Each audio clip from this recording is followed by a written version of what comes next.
Boa noite aos amigos, boa noite aos irmãos.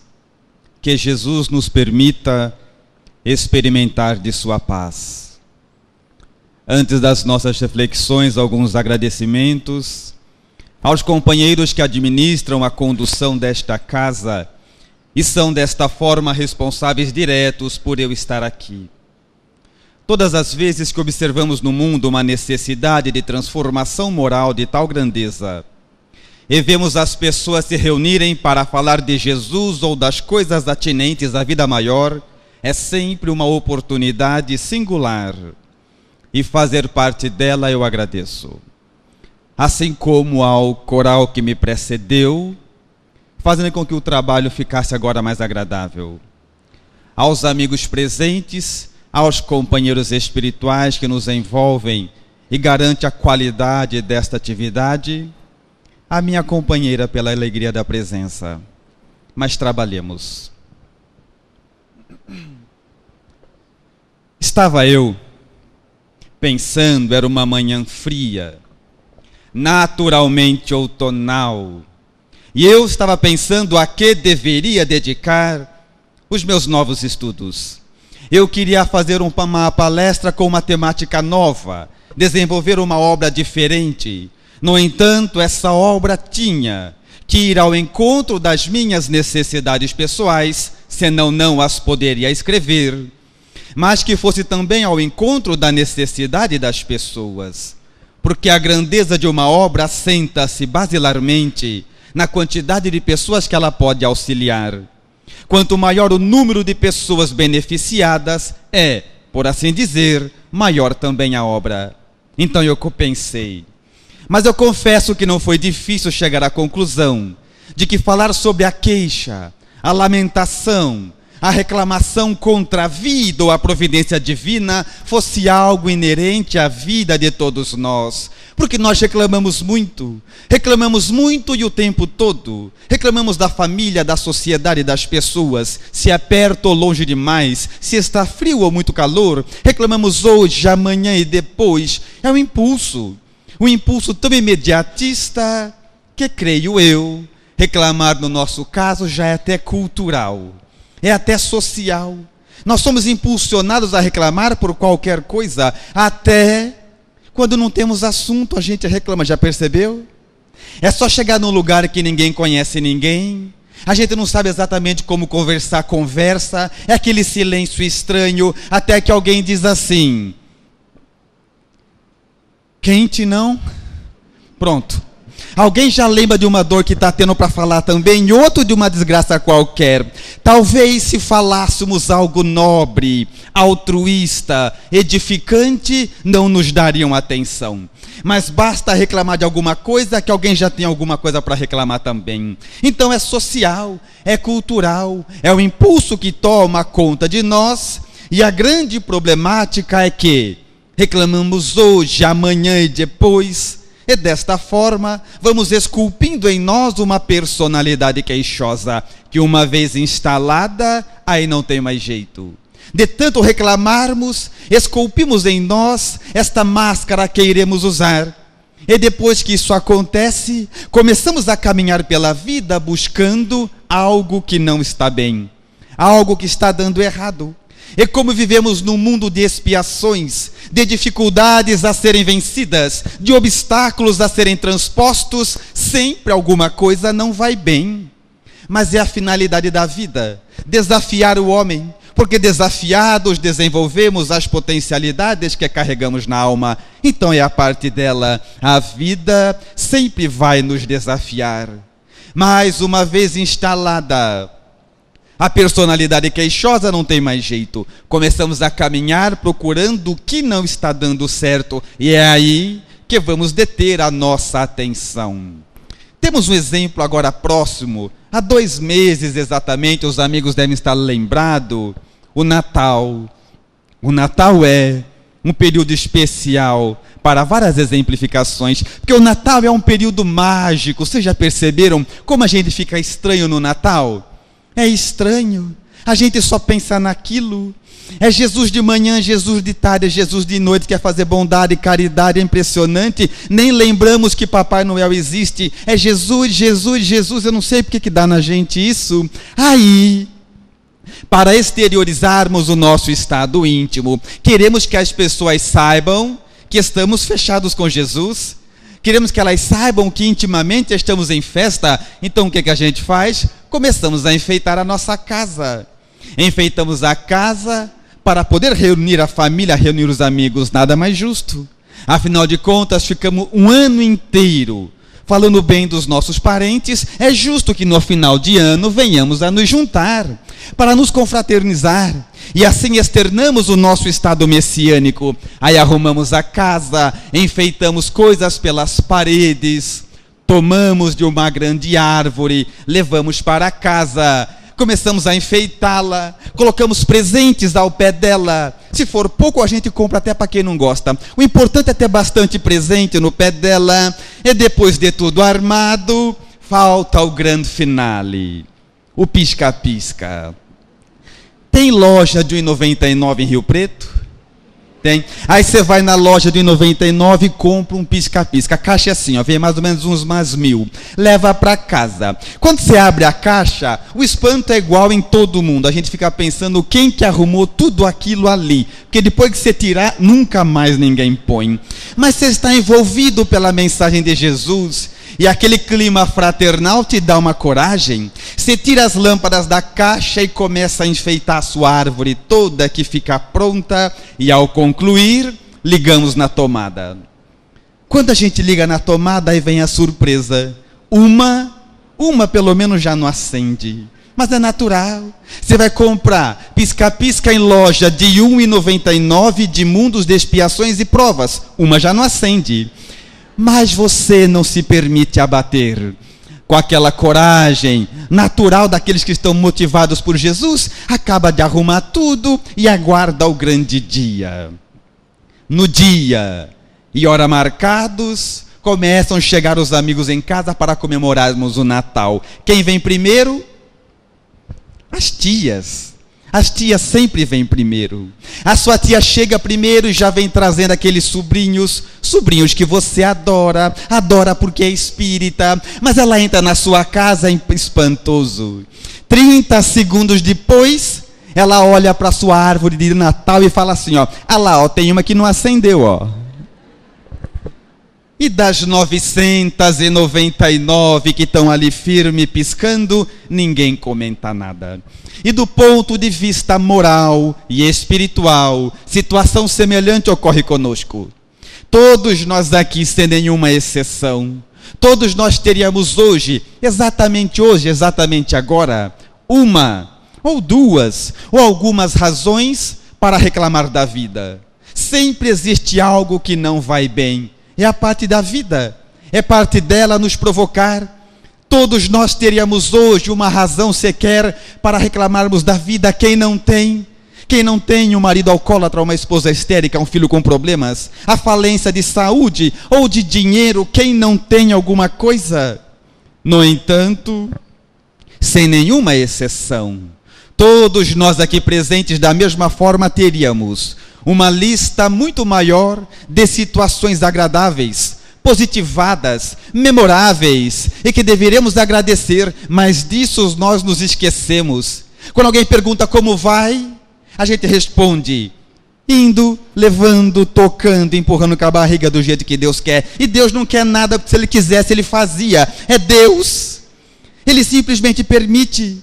Mas nós ficamos detidos nas coisas menos felizes. E ignoramos tudo de bom que temos. Nós temos a doutrina espírita, e se bem estudada, tira de nós o medo da vida, tanto quanto o medo da morte. Nós temos um lugar para voltar ao término desta reunião, uma casa, boa ou nem tanto, mas daquela proporcional às nossas necessidades de aprendizado aqui na terra. Nós pensamos com clareza, podemos falar, ver, ouvir, mas disso nos esquecemos.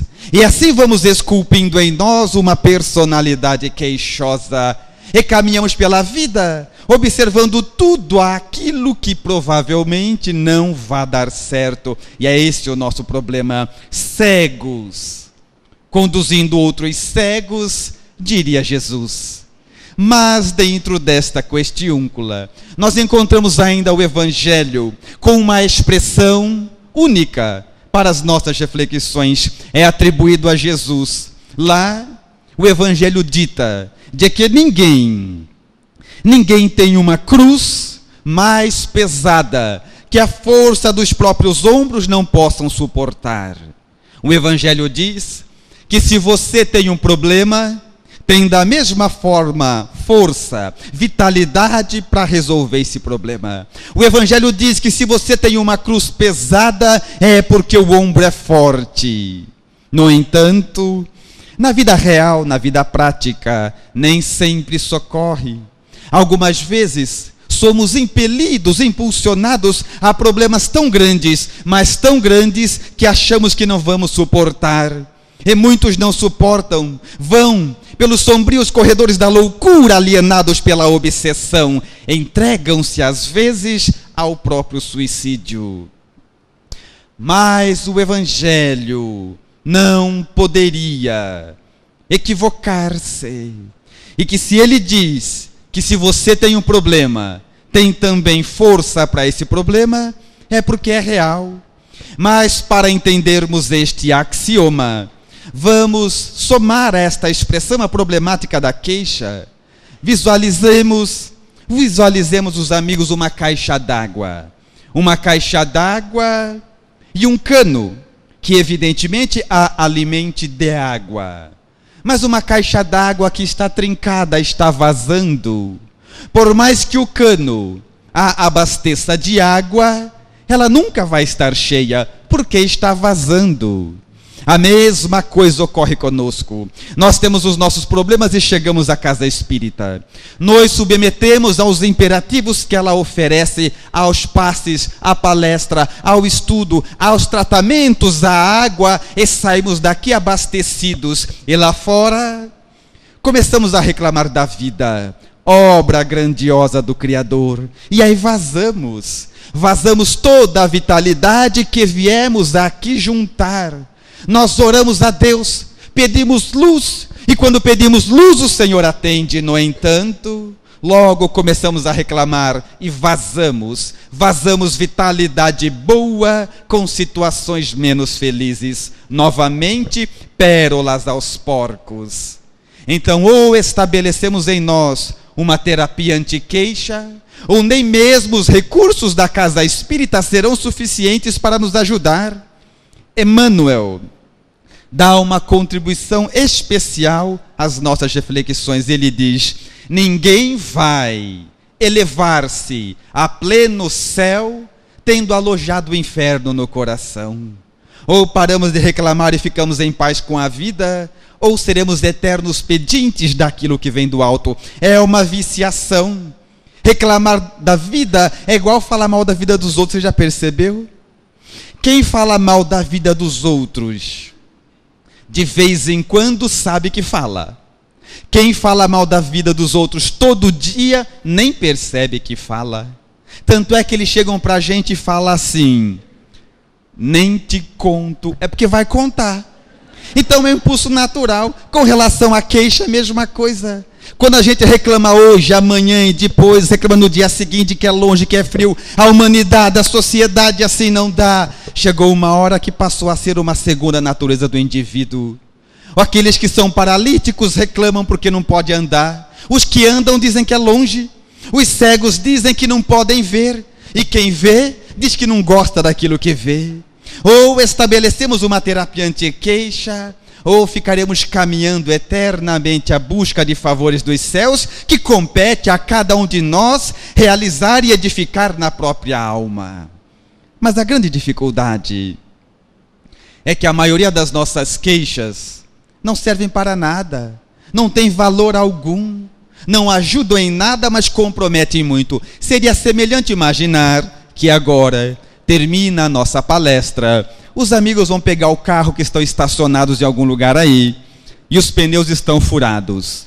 O primeiro vai chegar e vai chutar o carro. O segundo vai chegar e vai xingar. O terceiro vai trocar o pneu. Troca de uma vez e passa com dignidade. É mais fácil.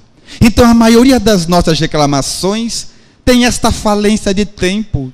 Nós jogamos fora força, vitalidade, saúde moral boa, tropeçando em problemas simples. E achamos que provas e expiações são só os grandes problemas? Claro que não.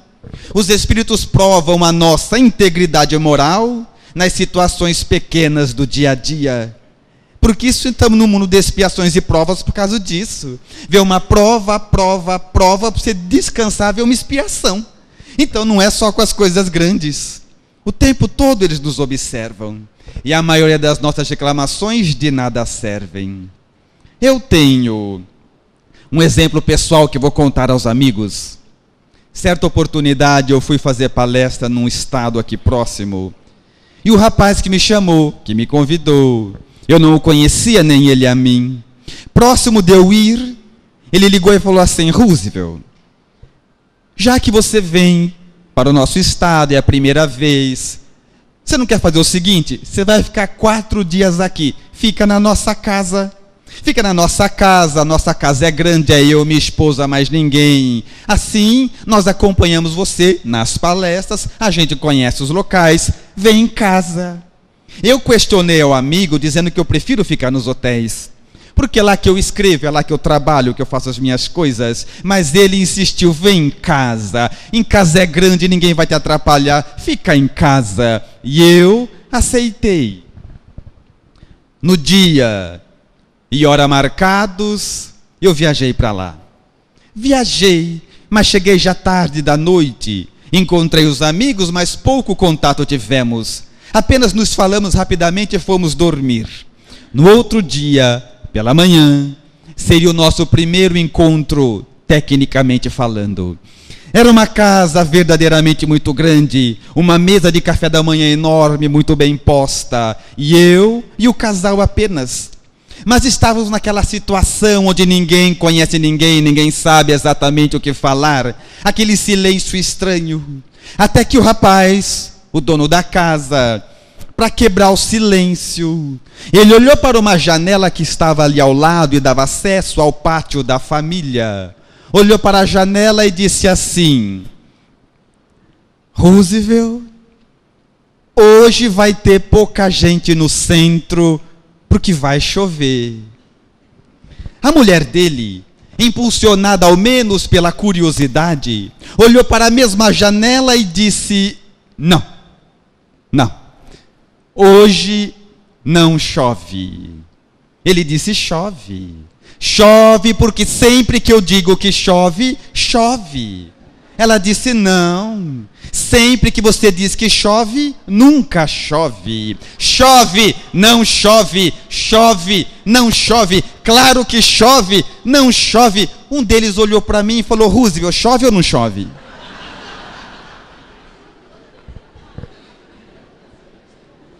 Pensei rapidamente, acabei de chegar. Vou ter que ficar 4 dias aqui. Eu brigo com ele ou brigo com ela? E o que é pior, não ia mudar nada, porque eu ia de qualquer jeito. Na palestra eu ia, nem se fosse o dilúvio, eu ia. Ia falar para quem estivesse lá, seja quem for. Então reclamar para quê? As nossas reclamações não se assentam em absolutamente nada.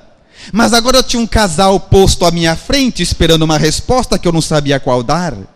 Elevei o pensamento aos amigos espirituais, pedi auxílio, e aquele que me fala ao coração me deu uma ideia, foi o máximo que eu pude fazer. Eu olhei para os dois e disse assim: daqui para cá chove. Eu ia fazer o quê? Ia brigar? Eu não. Daqui para cá uma secura só. Então a maioria das nossas queixas são assim, não valem para nada. Nós reclamamos porque a nossa fé é muito condicional.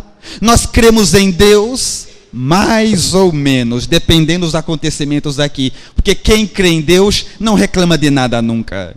Nós cremos que Deus fez os sóis, as galáxias, os mundos, as estrelas, a natureza reguladamente sábia errou só na sua vida. É estranho, já viu? A nossa fé é condicional. Quando alguém que a gente não gosta bate o carro, a gente diz: está vendo como Deus sabe o que faz? E quando a gente bate o carro, a gente fala: onde é que está Deus? Eu sou palestrante, eu dou passe, eu sou médio, eu vou no centro e bato o carro ainda. Então a nossa fé é condicional. E temos que fechar com Jesus. E quem confia em Jesus não reclama nunca, sabe por quê? Porque quem confia em Jesus reclama quando dá certo e reclama quando dá errado. Quem confia em Deus, confia quando ganha. E há de confiar quando perde. Porque Deus não é tolo e a vida é absolutamente sábia. Mas encontramos em Romanos capítulo 8, versículo 28, uma expressão interessante às nossas reflexões. Lá está escrito assim: tudo coopera para o bem, para aqueles que caminham para Deus. Pensa no teu problema. Um bem grande, mais de um. Tudo que você passamos, tudo coopera para o bem, para aqueles que caminham para Deus. Se a nossa proposta for caminhar para Deus, para o nosso crescimento moral e espiritual, tudo o que acontece na nossa vida, por mais difícil e amargo que seja, coopera para o nosso bem. É que alguns momentos difíceis são tão amargos e tão tristes que não conseguimos ver neles nada senão a dor. Mas são esses momentos tristes capazes de imprimir na alma humana ensinamentos tão valiosos que os nossos melhores momentos não ousariam em nos dar. Tudo coopera para o bem. Ficamos semelhantes à criança que no vigor dos seus 6 anos, 5 anos de idade, é levada pelo pai ou pela mãe para tomar injeção. E naquele momento, a criança nem entende por quê. O pai segura a força e o homem estranho aplica a injeção. E daquele momento a criança não guarda nada, senão a dor. Até que um dia ela cresce. E quando ela cresce, você pergunta para ela: e a injeção? E ela ignora a dor. Porque já podem entender que os benefícios que ela ganhou são infinitamente superiores à dor. A mesma coisa ocorre conosco. Um dia a gente vai crescer. Vai. E o dia que a gente crescer em espírito, crescer do ponto de vista moral, nós vamos nos lembrar das dores de hoje e saber que elas foram insignificantes mediante aquilo que agregamos na alma, aos valores que inserimos no nosso patrimônio moral e que verdadeiramente nos fazem felizes. Porque a felicidade nada mais é do que o subproduto de uma vida reta. Tudo coopera para o bem quando se caminha para Deus. Porém, a queixa, a lamentação é algo muito interessante, porque ela é viciante. É só chegar alguém no meio de nós e começar a reclamar, a gente começa também. É um vício muito forte, é um vício tão grande que até as crianças reclamam. Evidentemente aprendendo com os pais, mas as crianças com 4, 5, sei lá quantos anos, entender um pouquinho da vida, já reclama da vida. É impressionante. Vocês já viram isso? Vocês têm criança em casa ou não? Não tem? Da outra vez que eu vier eu trago. Onde a gente vem tem bastante. É verdade, vocês nasceram pequenininho, não lembra que faz tempo. Se você observar as crianças, elas já reclamam muito, é impressionante. E eu estava fazendo palestra e antes de mim iria apresentar-se um coral infantil. E eu parei para dar atenção a eles, eles reclamavam muito. Observei algum tempo e sabia que eu cheguei a dar até razão para eles. Eles reclamavam, mas tinha razão, porque ser criança não é fácil, ser criança é muito difícil. É que vocês já esqueceram, mas ninguém merece. É estressante ser criança. Pensa comigo, não pode nada. Você quer comer uma comida, é o pai que sabe. Uma roupa diferente, a mãe que resolve. É o adulto que sabe onde você vai estudar, na casa de quem você vai ir, que hora você vai acordar, o que você vai assistir. A criança não aguenta, ela fica estressada. Então, entender um pouquinho da vida. A criança já reclama com seus 5, 6 anos. Ela reclama, mas já reclama pensando assim: um dia eu vou fazer 15 anos. E quando eu fizer 15, aí minha vida já vai estar boa. Ninguém manda em mim, aí eu vou estar bem. Aí ela reclama dos 6, 7 até os 15. E quando chegar aos 15, sabe que ela descobre? 15 anos ninguém merece, gente. Porque veja bem, com 15 anos você cresceu, só que você não é adulto, mas também não é criança. É um negócio ali, tá lá no meio. Então ela não é nada. Só que ela cresceu, ela já é mocinho, já é mocinha, quer namorar, já começou a entender. Ele já quer namorar, ela já quer namorar, mas não tem dinheiro, não tem carro, não tem nada. Então ele já aprende que o amor é lindo, mas andar pé cansa e a chuva molha. Ele fala, gente, 15 anos ninguém merece. Mas quando eu fizer 21, aí eu vou estar bem. Com 21 já estou bem, minha vida já está em ordem. Aí ele reclama dos 15 ao 21. E quando chega aos 21, sabe o que ele descobre? 21 é um inferno, gente. Porque veja bem, agora se ele não entrou na faculdade, já devia. Então ou ele trabalha, estuda, ou estuda o dia inteiro, que é muito pior. Agora namorada ele tem. O que ele não tem é o tempo para dar atenção que ela pede. Por um lado ela cobra, outro lado o pai fica, meu filho, tem que estudar, se não for agora, você não vai para frente. É agora ou nunca. A mãe vem, meu filho, vamos, ou se dedica ou vai ficar igual o teu pai. E o moleque fica apressado, não sabe o que fazer. Ele pensa, gente, 21 ninguém merece. A minha sorte é que com 35 eu já vou estar bem. Aí ele reclama dos 21 aos 35. E quando chega aos 35, sabe que ele descobre? 35 é um inferno, gente. Porque veja bem, com 35, se ele não casou, já devia. Porque a gente tem data de vencimento para casar, vocês já perceberam? Principalmente elas, as meninas. Chegou 35 e não casou, todo lugar que você chega, você é o assunto. Todo mundo fica, está casar? Está casado, já vai casar. Aí você se defende dizendo que não tem nada, não tem casa, não tem carro, não tem roupa, não tem móvel, não tem nada. E fica todo mundo querendo convencer você de que as palavras suaves e prestações combinam. Você faz aquele monte de dívida, arruma aquele monte de negócio para ajudar as pessoas, já fica com aquele monte de carnê, já está pagando o financiamento do carro. Você fala, gente, 35 ninguém merece. A sorte é que com 45 eu já estou bem. 45 já acabou tudo isso. Aí a gente reclama dos 35 aos 45, e quando chega aos 45, aí você descobre que 45 é um inferno, gente. Porque veja bem, com 45 você até acabou o financiamento do carro, da casa ainda não. Mas o grande problema é que já nasceu os filhos. E os filhos olham para a tua cara e falam assim, não pedi para nascer, se vira. Você começa a pagar a conta deles agora. Você fala, gente, 45 ninguém merece. Mas quando eu me aposentar, eu vou estar bem. Que aposentadoria é tudo de bom, é ou não é? É a antessala do paraíso, a ociosidade remunerada, não fazer nada e ganhar. Aí a gente reclama dos 45 até na aposentadoria. E quando se aposenta, o processo é meio inverso, é diferente, sabe?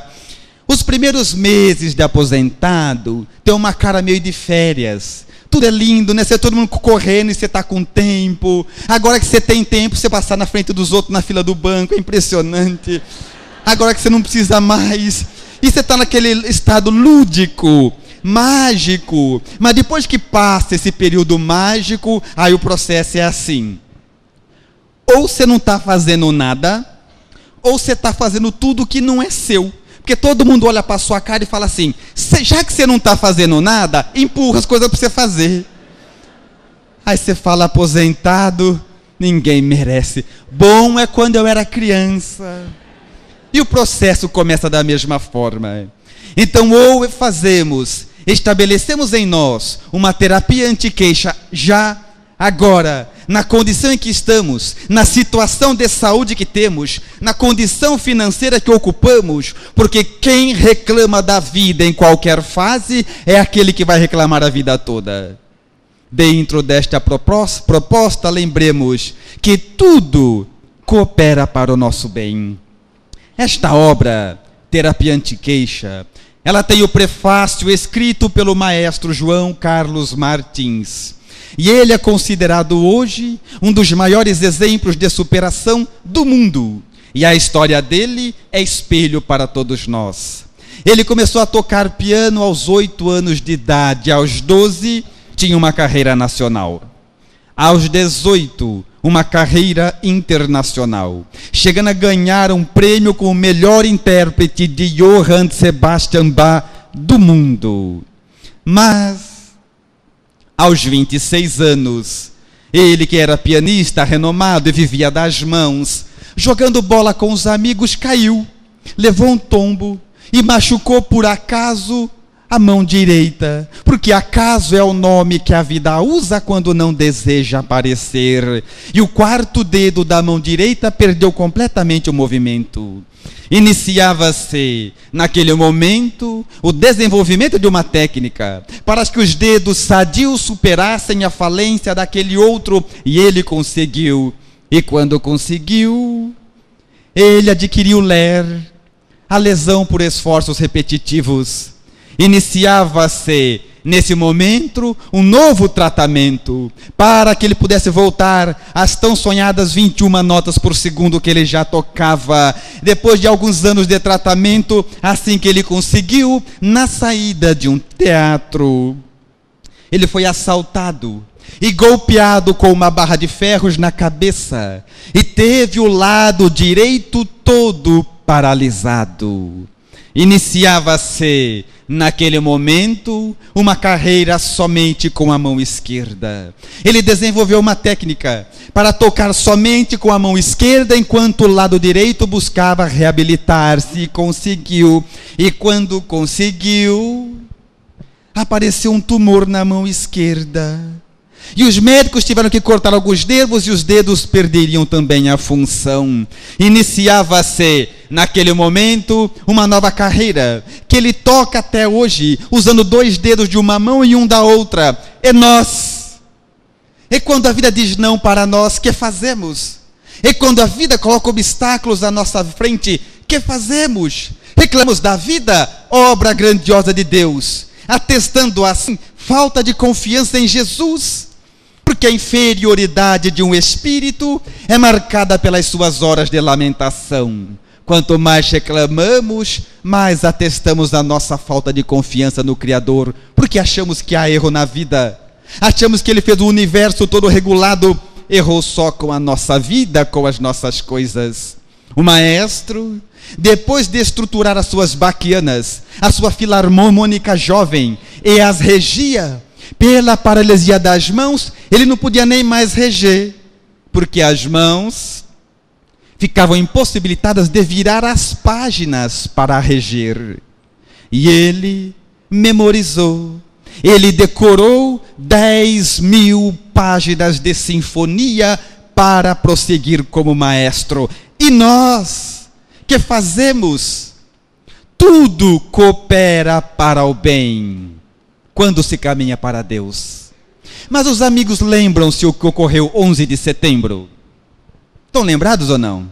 A queda das Torres Gêmeas. Existe um autor norte-americano que teve uma ideia muito feliz. Ele começou a caminhar e a procurar todas as pessoas que trabalhavam nas Torres Gêmeas, mas que naquele dia não foi trabalhar por uma razão qualquer. Começou a entrevistá-las e descobriu uma coisa interessante. Fulano de tal trabalhava nas Torres Gêmeas. Naquele dia, saiu para ir trabalhar, no meio do caminho bateu o carro, perdeu todo o carro, se machucou muito, mas está vivo, sabe por quê? Porque deu errado. Fulano de tal estava saindo trabalhar, na hora de sair, o filho passou mal, começou a vomitar, ela pegou o menino, correu para o hospital, não foi trabalhar, então está viva, sabe por quê? Porque deu errado. E ele fez um livro inteiro de pessoas que só estão vivas porque deu errado. Conclusão: se você fez um plano para a sua vida, para chegar num objetivo e chegou em outro, talvez não esteja onde você quer, o que não significa que está no local errado. Se você fez um plano para a sua vida, para chegar num ponto e chegou em outro, talvez não esteja onde deseja, o que não quer dizer que não esteja onde a vida quer, e isso é mais importante. Mas encontramos no Evangelho de Mateus uma expressão também interessante. Lá está escrito assim: eu lhes darei as chaves do reino dos céus, e tudo o que ligares na terra será ligado também no céu. Esta é a chave.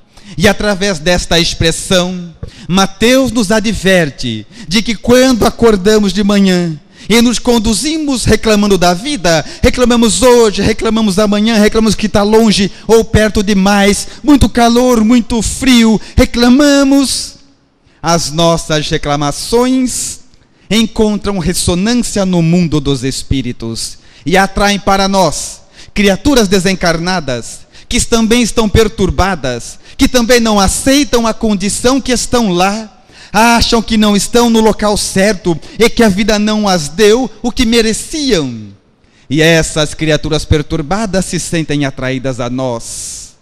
Viciamos o nosso próprio pensamento e depois atraímos as consciências viciadas do mundo extracorpóreo. Tudo o que ligamos na terra será ligado também no céu. Já vem Allan Kardec em O Livro dos Espíritos, esta obra memorável, tão pouco ainda estudada pelos espíritas, pela sua natural grandeza, que na questão 459 de O Livro dos Espíritos, Kardec interroga os imortais da seguinte forma: os espíritos podem influenciar os homens nos seus pensamentos e nas suas ações? E eles, os imortais, redarguem ao codificador dizendo sim, e muitas vezes, muito mais do que imaginamos, são eles que nos dirigem. Vira o tamanho do problema? Nós reclamamos da vida e atraímos criaturas perturbadas, depois são eles que nos dirigem. E talvez seja por isso que nós somos tristes. Vocês já perceberam que a gente é triste? A gente é o tempo todo triste. Você está alegre, daqui a pouco está triste, depois está alegre de novo, depois está triste, depois você acorda de manhã, você está feliz, conversa com alguém que não responde, a gente fica triste, está alegre de novo, falamos com alguém que não concorda com a gente fica triste. Nós não temos em nós as nossas raízes emocionais. São eles que nos dirigem. Mas na questão 467 da mesma obra já citada, Allan Kardec volta a interrogar os imortais, perguntando: mas o homem não pode livrar-se desses espíritos que os solicitam ao mal? E a resposta é sim, porque este tipo de espíritos não se ligam a ninguém senão quando são chamados pelo pensamento ou pelo desejo. Somos nós que os atraímos. Ao invés de dizer, nossa, acho que eu estou com encosto, a definição correta é, acho que eu estou com convidado, porque somos nós que os atraímos. Somos nós que fazemos com que eles venham até nós, através das nossas viciações. Mas eu gostaria que esta obra, Terapia Anti-Queixa, ela tivesse alguns passos práticos para orientar as pessoas a parar de reclamar, porque não é fácil parar de reclamar. Afinal de contas, nós reclamamos há muitas vidas. Então hoje desejamos parar de reclamar e quando a gente pouco percebe, está reclamando de novo. Então eu queria alguns traços práticos. Eu tive algumas ideias e vou passar para os amigos. Espero que ajude. A primeira é o seguinte: sabe essas fitinhas de amarrar no braço que quem vai para a Bahia traz para a gente? É barato, eles devem comprar de feixe, né? Pois é, pega uma daquela, se não tiver aquela, pode ser uma genérica. Vai num bazar qualquer, compra uma fitinha daquela. Não vai dar sorte, não vai dar nada. Se amarra no seu braço, e quando se amarrar, você pensa assim: toda vez que eu olhar para a fitinha, eu vou lembrar de não reclamar. Fica quieto. Aconteceu uma coisa menos feliz, olha para a fitinha, fica quieto, passa com dignidade. Mas pega assim, não pega uma cor meio pálida, não. Pega uma fácil de ver. Se você pegar preto, amarelinho, capaz de não ver, pega uma cor fácil de ver. Amarelo plutônio, verde fluorescente. Você bater o olho, você vê. Vai reclamar, olha para a fitinha, fica quieto. Vai ajudar, você vai ver. A segunda coisa que eu pensei, prático, para nos ajudar a parar de reclamar, é o seguinte: eu percebi que a maioria das nossas reclamações ocorre porque quando dá errado, a gente não sabe o que falar. Deu uma coisa errada, você vai falar o quê? Ainda bem? Não dá para falar ainda bem, fica muito estranho. Então deu errado, a gente não sabe o que dizer. É igual um amigo meu. Eu fui num velório com um amigo meu, e eu cheguei e fui cumprimentar a viúva, ele estava atrás de mim. Eu cumprimentei, ele me cutucou, o que eu falo? Eu falei, fala qualquer coisa. Ele chegou e disse, parabéns. Não dá para chegar tanto. Então o que nós temos que ter? Algumas palavras-chave. Aconteceu uma coisa de errado, tem que estar na ponta da língua uma coisa para falar. Assim a gente não reclama. Aí eu tive uma ideia.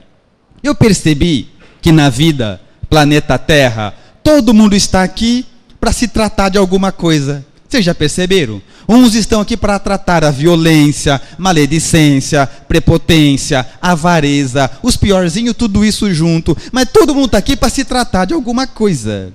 Eu falei, esta deixa. Estamos em tratamento. O que você vai fazer, espírita? É o seguinte, você vai chegar, você vai numa lan house ou na sua casa, se você tiver com o computador, pegar uma folha de sulfite e você escreve assim, estou em tratamento. Imprime algumas cópias, poucas, umas 35. Você põe no quarto, na sala, na cozinha, no banheiro, deixa no seu carro, no ambiente de trabalho. Está andando pela vida, viu uma coisa errada, olha para a fitinha, o que você fala? Eu vi que muita gente não entendeu. Eu vou tentar ser mais claro. Vou dar uma ideia prática. Bom, você acorda de manhã, espírita aqui acorda de manhã e faz aquelas coisas comuns que todo espírita faz, abre a janela, dá bom dia à vida, eleva o pensamento a Jesus, agradece a Deus por mais um dia, lê uma página do Evangelho. Eu nem vou perder tempo com isso, que é o que a gente faz todo dia. Depois que você fez aquilo tudo, a gente se arruma para ir trabalhar, porque os espíritas adoram trabalhar, é ou não é? A gente se arruma para trabalhar e vai tomar café da manhã. Enquanto toma café da manhã, deixa o rádio, não naquele programa que fala quem morreu ontem, senão é ruim para começar o dia. Você já deixa numa música light, fala baixo, para não atormentar as outras pessoas que também acabaram de acordar. Aquilo que todo mundo faz. Mas, como a função da vida é te pegar, quando você está na hora de sair para trabalhar, por acaso, você derruba café na roupa. O que você faz, espírita? Olha para a fitinha, diz, estou em tratamento. Levanta da mesa sem empurrar a cadeira, vai no quarto, abre o guarda-roupa, tira a roupa suja, veste uma limpa, fecha a porta do guarda-roupa sem bater que você está em tratamento, passa pela sala, cumprimenta quem está lá e vai trabalhar e passa com dignidade, não é fácil? Assim você vai trabalhar, porque os espíritas adoram trabalhar. Só que é o seguinte, você lembra que você teve que voltar para trocar de roupa? Então agora você está indo trabalhar, mas você está atrasado. E quando a gente chega atrasado no trabalho, quem é a primeira pessoa que a gente encontra? Chefe. Eu não sei se vocês já estudaram isso nessa casa, mas chefe tem uma mediunidade especial. Porque chefe é aquela criatura que chega cedo toda vez que você chega tarde. E chega tarde. Sempre que você vai mais cedo. Então você está chegando atrasado, você dá de cara com o chefe que já não está bem porque ele não leu terapia anti-queixa. Aí ele aproveita para descontar em você todo o azedume dele. Ele diz assim: o nosso país é um país de terceiro mundo, sabe por quê? Por comportamentos iguais ao teu. E a nossa empresa não se desenvolve por esse tipo de exemplo. E sabe o que você fala para o seu patrão? Estamos chegando lá. Você fala, estou em tratamento, se desculpa porque você está errado, e vai trabalhar, feliz da vida, porque assim se comportam os espíritas. E por fim, a última técnica que eu lembrei, prática, para auxiliar aqueles que querem parar de reclamar, é a terapia do elogio. Vocês conhecem ou não? Deixa eu te explicar. Vocês perceberam que a gente não elogia mais ninguém? Já viu isso ou não? A gente não elogia mais ninguém. Quando foi a última vez que você disse para sua esposa que a ama? Para o seu marido que ele é especial? Cantou aos filhos a importância deles? Elogiou teu patrão, teu amigo, teu funcionário, o trabalhador espírita que chegou antes para que tudo estivesse pronto? Quando foi que elogiamos alguém? Se falharem, falaremos. Se errarem, nós vamos falar. Mas não elogiamos mais ninguém. Ficamos com a mente fechada só em coisas negativas. E todo aquele que vê a vida como um campo de batalhas terá sempre inimigos à sua frente como reflexo da própria mente. Então, qualquer ideia, terapia do elogio. O negócio é o seguinte: 3 elogios por dia, todo dia a sua vida muda, eu garanto. 3 elogios, mas é tratamento. 3 elogios por dia, todo dia a sua vida fica melhor. Não interessa se a pessoa merece elogio, não é para avaliar ninguém. Nós é que precisamos aprender a ver o lado bom das coisas. Elogie a vida, as coisas, as pessoas, os animais, a natureza. Elogia qualquer coisa. Nós é que temos que aprender a elogiar. Somente aprendendo a elogiar vai nos abrir à frente uma visão muito maior. Enquanto ficarmos olhando somente o que não dá certo, a gente vai achar que ninguém vale nada, que não tem político honesto, que as pessoas não ajudam e que o mal sempre perde. E é mentira. É a nossa visão mecanicista, fechada, deturpada, que só se atenta ao mal. Mas existe heroísmo em toda parte. As pessoas lutam pelo bem a todo canto. Então temos que aprender a elogiar. Se nós começarmos a elogiar todos os dias, no mínimo 3 vezes, tua vida muda, eu garanto. É resultado garantido ou sua perturbação de volta? Pode fazer. 3 elogios por dia, todo dia a sua vida muda. Vou dar um exemplo. Trabalhou o dia inteiro, chegou em casa para almoçar, não deu tempo da companheira fazer a comida, aí você acha aquela mesa enorme, um guardanapo no canto da mesa e 3 tupperware de anteontem. O que você faz? Elogia. Vai ter que comer mesmo? Elogia. O negócio é usar de inteligência. Espírita, temos que elogiar. Quando começarmos a elogiar, a gente vai achar gente boa em todo canto, gente honesta, bons trabalhadores. Temos que crer na vida. Ou estabelecemos uma terapia anti-queixa, ou nunca entenderemos Jesus. Porque só vale a pena ser espírita. Só vai dar para saber se está valendo a pena você vir aqui toda semana, o dia que der errado as coisas para você. Sabe aquele dia que é o pior dia da sua vida?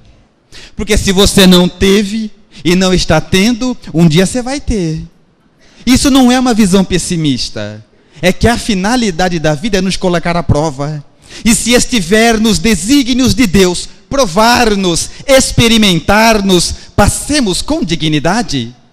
Porque temos, se somos filhos de Deus, trazer dele traços de caráter que ateste a nossa paternidade. Só vamos saber se vale a pena você vir aqui o dia que você perder tudo.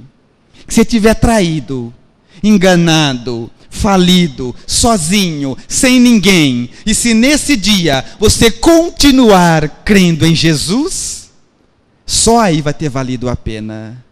O dia que você não tiver ninguém para te ajudar, que as pessoas te abandonarem e você ficar absolutamente só, na miséria, perder tudo e diz: eu, por uma maneira estranha que eu não sei explicar, sei que de alguma forma Jesus prossegue comigo. O dia que você estiver muito por baixo e continuar crendo em Jesus, só aí saberemos que valeu a pena estar aqui todas as semanas e que entendemos a proposta. Quem confia em Jesus não tem o que reclamar da vida, porque tudo, absolutamente tudo, por menor que seja a situação, sempre coopera para o bem. E se entendermos isso, poderemos depois elevar o pensamento a eles dizendo: Senhor, imundas-me no esplendor da tua luz, e contudo cego não te vejo. Falas-me na eloquência do teu verbo, e no entanto surdo não te ouço. Abrasas-me na ardência do teu amor, e no entanto insensível não te sinto. Ó estranha contradição, tu tão perto de mim e eu tão distante de vós. Desvela-me, Senhor, os olhos cegos do orgulho, abre-me os ouvidos surdos da vaidade, sensibiliza meu coração duro de maldade, para que eu possa encontrar a tua divina grandeza na intimidade do meu ser. Pela atenção com que me ouviram, muito obrigado, senhores.